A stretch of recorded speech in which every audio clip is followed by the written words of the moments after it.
Good afternoon बच्चों।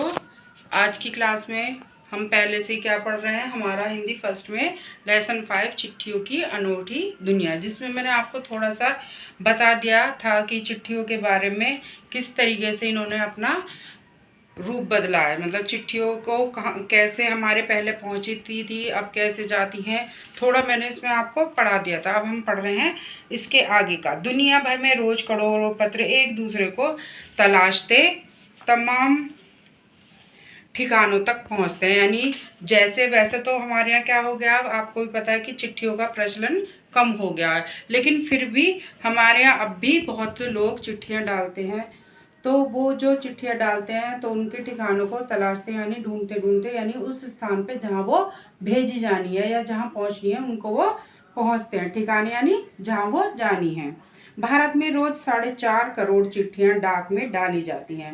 यानी आप ये देखिए कि इतने कम होने के बावजूद भी, यानी चिट्ठियों का चलन कम होने के बावजूद भी 4.5 करोड़ चिट्ठियां भारत में अब भी डाली जाती हैं डाक में, जो साबित करती हैं कि पत्र कितनी अहमियत रखते हैं। यानी कि अब भी पत्रों का कितना अहमियत यानी महत्व है।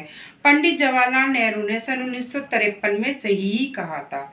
अब पंडित जी ने क्या कहा था, आइए सुनते हैं। हजारों सालों तक संचार का साधन केवल हरकारे, यानी कि हजारों सालों तक, बहुत पहले के टाइम की बात है। हरकारे यानी दूत, रनर्स या फिर तेज घोड़े हुआ करते थे, क्योंकि घोड़ों की स्पीड क्या होती है, बहुत तेज होती है। तो पहले क्या थे, सिर्फ हमारी जो संचार का साधन थे हरकारे और घोड़े थे, जो हमारी चिट्ठियों को एक जगह से दूसरी जगह पहुंचाते थे। उनके बाद पहिए आए, यानी कि संचार के साधनों में क्या होने लगा, बढ़ावा हो गया। पर रेलवे और तार में रेलवे से तार से भारी बदलाव आया। रेलवे और तार से भारी बदलाव आया किसमें, हमारे संचार के माध्यम में। यानी कि अब हमारे जो डाक की जो स्पीड थी वो चेंज हो गई, बदल गई। तार ने रेलों से भी तेज गति से संवाद पहुंचाने का सिलसिला शुरू किया। तार ने रेलों से भी तेज गति से, यानी तेज स्पीड से संवाद, यानी हमारे मैसेजों को एक जगह से दूसरी जगह पहुंचाने का सिलसिला शुरू किया। अब टेलीफोन, वायरलेस और आगे रेडार दुनिया बदल रहा है। और आगे आगे बच्चों, जैसे कि हमारा इंटरनेट है ना, इंटरनेट और हमारा जितना भी कम्युनिकेशन का जो भी हमारा साधन है, उससे हमारा क्या हो रहा है, सब जो हमारी चिट्ठियों का लिखने का चलन है वो काफ़ी कम हो गया, लेकिन हमारे मैसेज अब भी इधर से उधर जा रहे हैं। वो हमारी दुनिया बदल रहा है। पिछली शताब्दी यानी 100 वर्षों का समय, पिछली शताब्दी में पत्र लेखन ने एक कला का रूप लिया है। यानी कि इसको भी एक कला के रूप में माना गया है। किसको, पत्र लेखन को। डाक व्यवस्था के सुधार के साथ पत्रों को सही दिशा देने के लिए विशेष प्रयास किया है। यानी कि डाक की व्यवस्था सुधारने के साथ साथ पत्रों को भी सही दिशा देने का विशेष प्रयास किया गया है। यानी कि इसमें कार्य लगातार किए जा रहे हैं पत्र लेखन में। पत्र संस्कृति विकसित करने के लिए स्कूली पाठ्यक्रमों में पत्र लेखन का विषय भी शामिल किया गया है। किसके लिए, पत्र संस्कृति। संस्कृति क्या होती है बच्चों, जो हमारी शुरू से चलती हुई आते हुए रीति रिवाज है, उस को हम संस्कृति बना लेते हैं, वो हमारी संस्कृति होती है।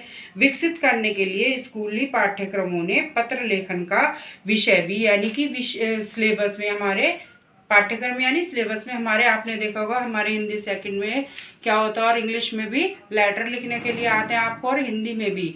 तो ये हमारे सिलेबस में, पाठ्यक्रम में पत्र लेखन शामिल किया गया। भारत ही नहीं, दुनिया के कई देशों में ये प्रयास चले, और भारत के अलावा भी दुनिया के अन्य देशों में भी ये प्रयास, यानी कि इसके लिए कोशिश चल रही है।